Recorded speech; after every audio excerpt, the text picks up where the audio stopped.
நாடாளுமன்ற உறுப்பினர்கள் PM care fund குறித்தான எந்த ஒரு கேள்விகளையும் முன்வைக்க கூடாது அப்படின்னு பிரதமரனுடைய அலுவலகம் தரப்புல ஒரு தகவல் வெளியிட்டிருக்காங்க. பிஎம் கேர் ஃபண்ட் அப்படின்றது ஒரு 10,000 கோடிக்கு மேல இருக்கக்கூடிய ஒரு நிலை. அது குறித்தான எந்தவித வெளிப்படைத்தன்மையும் கேள்விகளுக்கும் பதில் அளிக்க முடியாதுன்னு சொல்லியிருக்கிறத எப்படி பார்க்குறோம்? சுதந்திர இந்தியாவினுடைய வரலாற்றில் நாடாளுமன்றம் துவங்கிய நாளிலிருந்து இதை போன்ற ஒரு அறிவுறுத்தல் நாடாளுமன்ற செயலகத்திற்கு தரப்பட்டதாக வரலாறே இல்லை.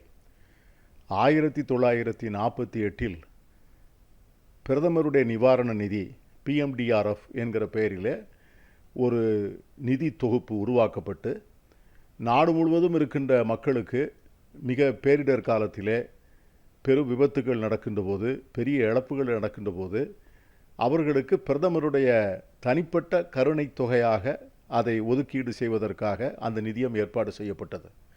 நாடாளுமன்ற உறுப்பினருடைய பரிந்துரையின் பேரில் சிலருக்கு மருத்துவ சிகிச்சைக்காக சில இழப்புகளுக்கு நஷ்டஈடாக தருவது உண்டு. அதைப்போல மாநிலங்களிலே முதலமைச்சர் நிவாரண நிதி என்று ஒரு தனியாக முதலமைச்சருடைய கருணை அடிப்படையிலே அவர் வழங்குகின்ற தொகையாக அதற்கு ஒரு நிதி தொகுப்பு உண்டு. இது 1948 பிரதமர்கள் மாறினாலும் கூட பல்வேறு கட்சிகளை சார்ந்த பிரதமர்கள் ஆட்சிக்கு வந்து போயிருக்கிறார்கள். ஆனால் எல்லா பிரதமர்களும் தொடர்ந்து கடைபிடித்து வந்த முறை இந்த முறைதான். இது பாராளுமன்றத்தினுடைய கவனத்திற்கும் விமர்சனத்திற்கும் உட்பட்டது. பாராளுமன்றத்தில் இது சம்பந்தமாக கேள்விகள் எழுப்ப முடியும். இந்த நிதிகள் எப்படி செலவிடப்பட்டது, யாருக்கு செலவிடப்பட்டது என்று பாராளுமன்ற உறுப்பினர்கள் கேட்க முடியும். அதற்கு பிறகு தகவல் அறியும் உரிமை சட்டம் வந்த பிறகு அதன் மூலமாக ஒரு சாதாரண குடிமகன் கூட இந்த நிதி எப்படி செலவிடப்பட்டது என்று கேட்க முடியும்.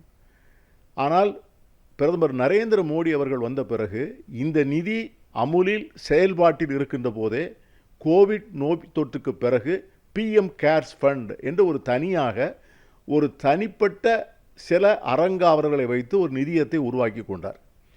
இந்த பிஎம் கேர்ஸ் ஃபண்ட் இது முழுக்க அரசாங்கத்தினுடைய நிறுவனங்கள் அளித்த நிதிதான்.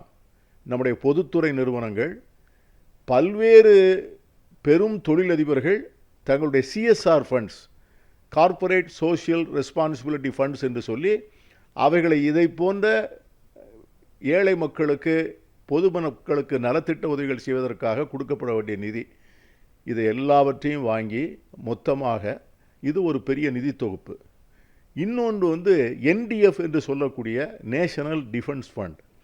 இது எதற்காக என்று சொன்னால், இராணுவத்திலே நம்முடைய இராணுவ வீரர்களுக்கு ஒரு இழப்பு ஏற்படுகின்ற போது அவர்கள் குடும்பங்களுக்கு உதவி செய்வதற்காக அரசாங்கம் ஏற்பாடு செய்திருக்கிற நிதி.